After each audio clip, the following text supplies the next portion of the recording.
All right, just now came from the meat market, where we purchase our beef. And let me tell you, man, I have just saw the highest prices for beef I have ever seen. You're talking about $278, $275 or something like that for a rack of ribeyes. I tell you, man, being able to hunt and being able to raise your own cattle. We do sheep, goats, we can do chicken, we can also hunt deer. And that's what we're gonna be doing. I already got plenty of deer. I shoot enough deer to make sure that as well we can bring it to the feast days and enjoy that. And boy, was it delicious last feast day.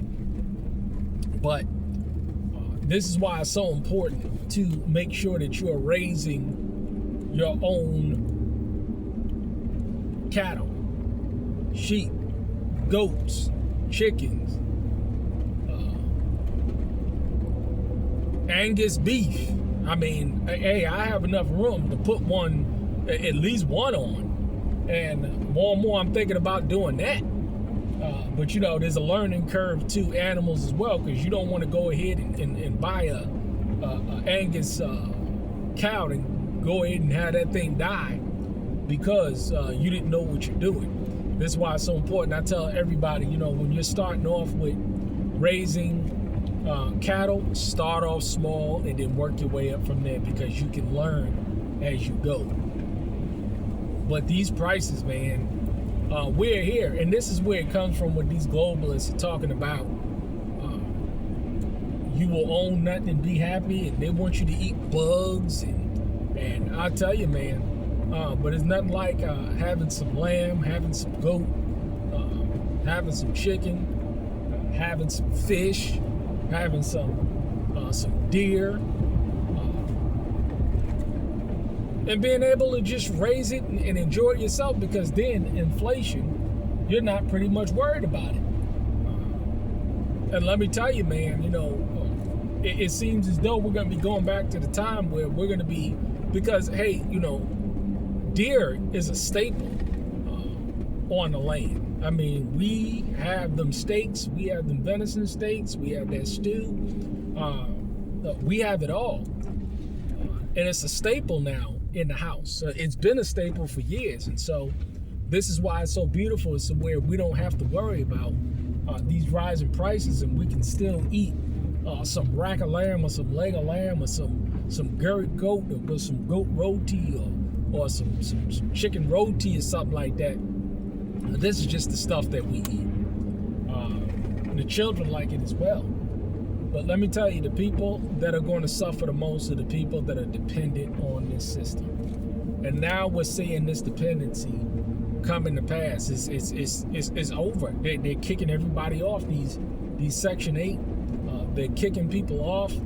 They're limiting people that are on EBT. So I tell people, hey man, if you dependent on these systems, the time to depend on these systems is over. You're going to have to switch to a more sustainable way.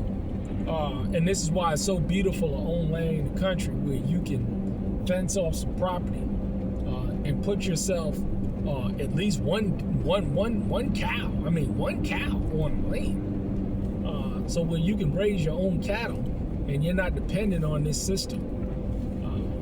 But people that talk about it, or people that live it, are best qualified to talk about it. But if, people, I always get into dig like Rufus Caldwell.